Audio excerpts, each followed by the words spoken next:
níbẹ̀ ń wò nílé lóko. Ẹ sì kú dédé àsìkò yìí. Hey guys, it's Adirunke again. Since I've talked about feces and defecating, I thought I should talk about urine and urinating and what the words are for these, for what the Yoruba words are for those two words. So for urine, what do we call urine in Yoruba? Or urine? I don't know. Is it urine or urine? Whatever. So, urine is called ito. Ito.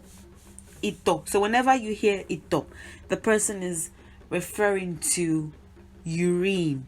Ito. Ito. Ito. What is the verb urinate in Yoruba? It is to. To. To.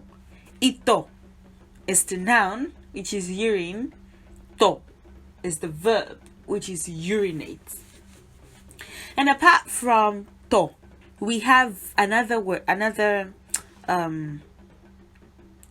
word. I'm going to make a video because sometimes I don't think I mentioned it in the video on defecating, but back then, right? Back then, you could sort of determine class by the way that people spoke.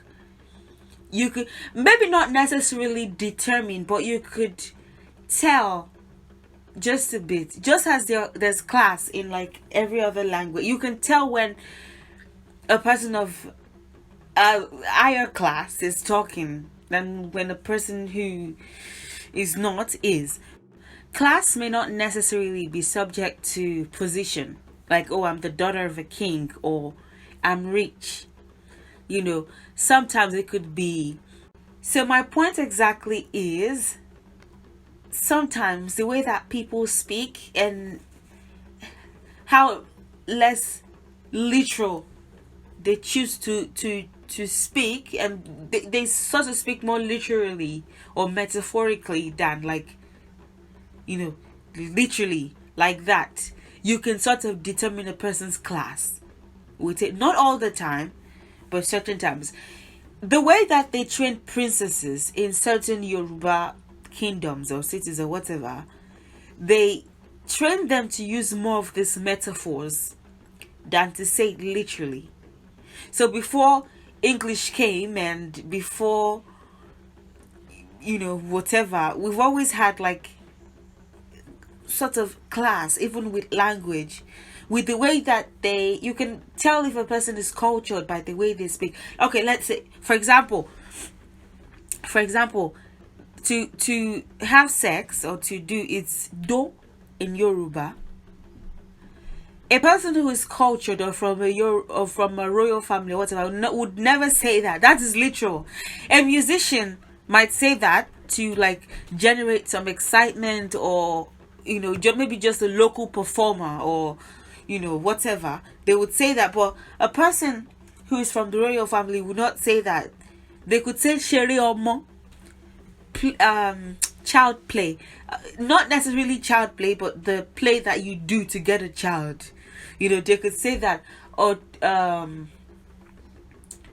they could say ibalopo, or they would use another word aside that first one. So I would explain it more when I get to that, because I feel like I'm drifting away now. In this case, apart from to, there's another word that we say when we want to say urinate, and that is sheyo.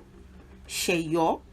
Sheyo. Literally, in and of itself, it doesn't mean urinate. She is do. She is do. She is do. Eyo. Eyo can insinuate the act of sieving or sifting. Eyo. It could insinuate the act of sieving or sifting. Eyo. Eyo. Eyo. And then yo. Yo is a verb, and it could be to sieve or sift. To sieve or sift. Yo could also connote to sneak. To sneak. Maybe you're doing something and you're sneaking to do it, or you're sneaking somewhere or whatever, yo could also be snake, just so you know. FYI. Yo is to sieve or sift. So the active, when you put those two words together, she and eyo, the act of doing sieving or sifting is like I said, it's a metaphor, right? Literally, it doesn't mean urinate, but you're sieving water out of your system, water in the form of urine, so it's less literal. And you may hear people say this when they are amongst perhaps a group of dignitaries or a group of adults, or amongst visitors, or basically in formal settings. In non-formal settings, you could say sheyo as well, but when you hear someone say sheyo instead of to, and you can, back then, maybe not necessarily now, because everybody uses metaphors and these things now more frequently. Maybe not everybody, I apologize, I take that back. But back then you could have, different it doesn't mean that every single person that spoke that way was a member of the upper class, and that there was like a definite, thick line between those who were not and those who were, as far as how they spoke is concerned. But you could sort of tell a bit about a person's background, and anyway, self-presentation mattered.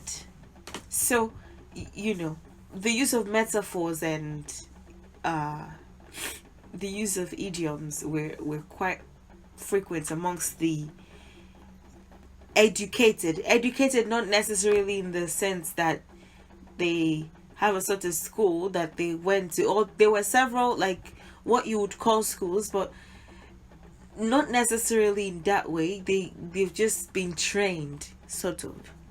So enough about that. Anybody can say to, but in most formal settings, people would prefer to say sheyo as opposed to to. So that's that. If you have any questions regarding this, please don't hesitate to ask. I'll be happy to respond. Like I said, I'll make the video so that we can sort of discuss that thing I was saying about language and class, even amongst the Yoruba people. And perhaps I'll find a research paper that could back me up or something in the meantime.